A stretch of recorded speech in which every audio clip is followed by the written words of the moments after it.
ఆంధ్రప్రదేశ్ ప్రభుత్వం కొత్తగా రాష్ట్రంలో 2 గ్రీన్‌ఫీల్డ్ ఇంటర్నేషనల్ ఎయిర్‌పోర్ట్స్ ఏర్పాటు చేసేందుకు రంగం సిద్ధం చేస్తుంది. ఇందులో ఒకటి నూతన రాజధాని ప్రాంతం అమరావతిలో అయితే మరొకటి శ్రీకాకుళం జిల్లాలో రానుంది.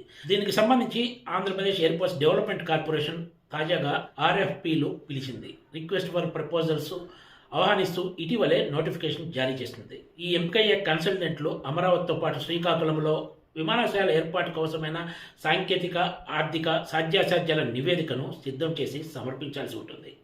ఇప్పటికే ఆంధ్రప్రదేశ్లో వైజాగ్ సమీపంలోని భోగాపురం వద్ద గ్రీన్‌ఫీల్డ్ ఇంటర్నేషనల్ ఎయిర్పోర్ట్ రెడీ అవుతున్న విషయం తెలిసిందే. ఇది 2026 జూన్ నుంచి అందుబాటులోకి రానుంది. ఇప్పుడు కొత్తగా ప్రభుత్వం 2 ఇంటర్నేషనల్ గ్రీన్‌ఫీల్డ్ ఎయిర్పోర్ట్స్ను డెవలప్ చేయాలని నిర్ణయం తీసుకోవడం ప్రాధాన్యత సంతరించుకుంది.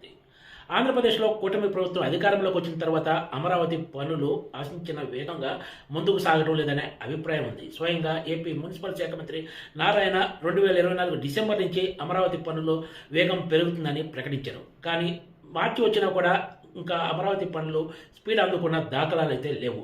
ఈ తరుణంలో ప్రభుత్వం అమరావతితో పాటు శ్రీకాకుళంలో గ్రీన్‌ఫీల్డ్ ఇంటర్నేషనల్ ఎయిర్పోర్ట్స్ డెవలప్ చేయాలని నిర్ణయం తీసుకోవడం ప్రాధాన్యత సంతరించుకుంది. ఈ 2 విమానాశ్రయాలకు సంబంధించిన టెక్నికల్, ఎకనామిక్ ఫీజిబిలిటీ రిపోర్ట్లు సిద్ధం చేసేందుకు కన్సల్టెంట్ను ఆహ్వానిస్తూ ఆంధ్రప్రదేశ్ ఎయిర్‌పోర్ట్స్ డెవలప్‌మెంట్ కార్పొరేషన్ ఆర్ఎఫ్‌పిలు జారీ చేసింది. అమరావతిలో కొత్తగా ఏర్పాటు చేసే ఇంటర్నేషనల్ గ్రీన్‌ఫీల్డ్ ఎయిర్పోర్టుకు ఎంత వ్యయమవుతుంది, ఎన్ని ఎకరాల భూమి అవసరమవుతుంది, ఎంత మేర ప్రయాణికుల ట్రాఫిక్ ఉంటుంది, కార్గో ట్రాఫిక్ తదితర అంశాలతోటి ఈ నివేదిక సిద్ధం చేయాల్సి ఉంటుంది. దీనికి 32 వారాల గడువు విధించారు. ఎంపికైన సంస్థ సమగ్ర వివరాలతోటి ఈ సమయంలోగా తన నివేదికను ప్రభుత్వానికి అందజేయాల్సి ఉంటుంది. అదే సమయంలో కన్సల్టెంట్ సంస్థే ఎయిర్పోర్ట్కు అనువైన స్థలాన్ని కూడా ఎంపిక చేయాల్సి ఉంటుంది.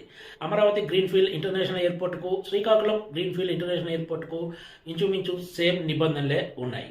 2 ప్రాంతాల్లో కూడా విమానాశ్రయాల ఏర్పాటుకు సంబంధించిన project concept master plan, financial model, project స్ట్రక్చర్ను కూడా ఎంపికైన కన్సల్టెంట్లే సూచించాల్సి ఉంటుంది.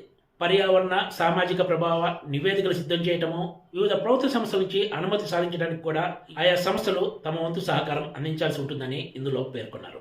వీటితో పాటు ప్రతిపాదిత ఎయిర్పోర్ట్స్ ప్రాంతంలో ఏరోస్పేస్ డిఫెన్స్ మ్యానుఫ్యాక్చరింగ్ యూనిట్ల ఏర్పాటు గల అవకాశాలను కూడా కన్సల్టెంట్లు పరిశీలించాల్సి ఉంటుంది. ఈ 2 ప్రాంతాల్లో కూడా వచ్చే 35 సంవత్సరాల్లో ఎయిర్ ట్రాఫిక్, కార్గో ట్రాఫిక్ ఎలా ఉంటుందనే అంశంపై సమగ్ర అధ్యయనంతో నివేదికలు సిద్ధం చేసి ప్రభుత్వానికి సమర్పించాలి. అయితే ఈ ప్రాజెక్టులు పీపీపీ మోడల్లో చేయడం బాగుంటుందా లేక జాయింట్ వెంచర్ మోడలా అన్నది కూడా కన్సల్టెంట్లే సిఫారసు చేయాల్సి ఉంటుంది.